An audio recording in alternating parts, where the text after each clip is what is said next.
नमस्कार किसान साथियों, कैसे हैं आप। उम्मीद करता हूं बहुत ही बढ़िया होंगे।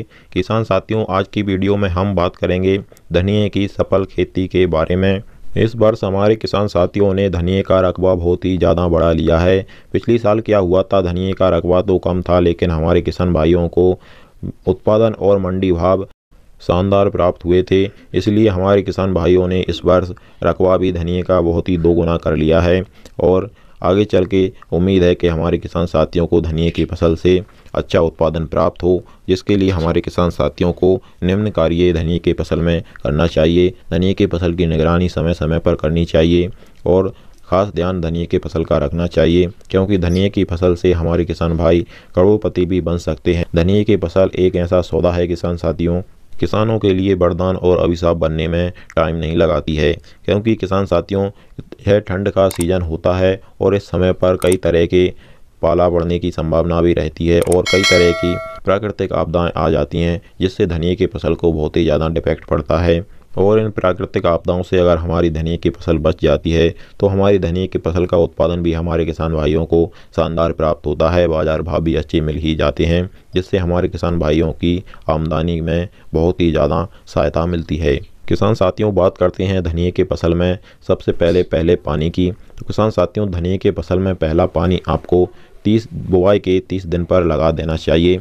जब आपने धनिये की फसल की बुआई के 30 दिन हो जाते हैं, उस समय पर आपकी धनिये की फसल में 5 से 7 पत्तियां भी आ जाती हैं और आपकी धनिये की फसल मिट्टी में गड़ने की संभावना भी नहीं होती है। तो किसान साथियों, आपको इस समय पर धनिये की फसल में 30 दिन के बाद में पहला पानी लगा देना चाहिए। पहला पानी के समय आपको यूरिया का छिड़काव धनिया की फसल में करना चाहिए।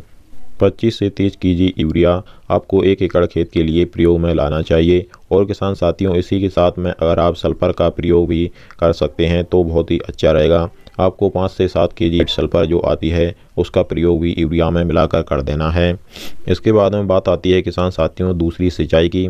दूसरी सिंचाई आपको धनिये की फसल में फूल आने से पहले कर देनी है, क्योंकि किसान साथियों धनिये की फसल में थोड़ा थोड़ा फूल आने लगता है, फूल की डोंडी चलने लगती है। उसी समय पर हमें दूसरी सिंचाई कर देनी चाहिए, यह सही समय होता है। और हमारी धनिये की फसल में जब फूल आ जाता है ज़्यादा मात्रा में, यानी कि 25% से अधिक फूल आ जाता है, और इस समय पर हमें धनिये की फसल में सिंचाई भूल कर भी नहीं करनी चाहिए।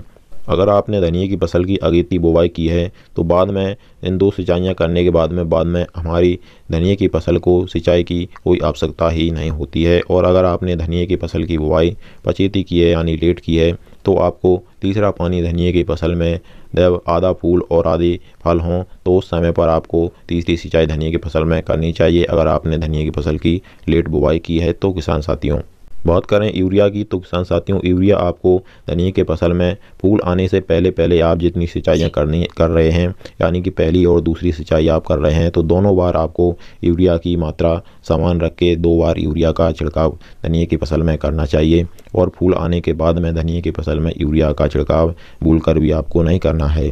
बात करें सल्फर की, तो किसान साथियों सल्फर जो 80% वाली पाउडर फॉर्म में आती है उसको आपको धनिये की फसल में जब आपके पूरा फूल झड़ जाए और फल ही फल हों तो उस समय पर एक बार और धनिये की फसल में सल्फर का प्रयोग कर देना है। आपको 5 किलो प्रति 1 बीघे के हिसाब से आपको, यानी कि 10 केजी प्रति एकड़ के हिसाब से आपको धनिये की फसल में एक बार और छिड़काव कर देना है। इससे आपकी जो धनिये का दाना है उसमें बढ़िया 1 नंबर हरापन रहेगा और उसमें वजन भी ज़्यादा बढ़ेगा। इस तरह से आपको धनिये की फसल में बहुत सारे फायदे सल्फर के मिलते हैं।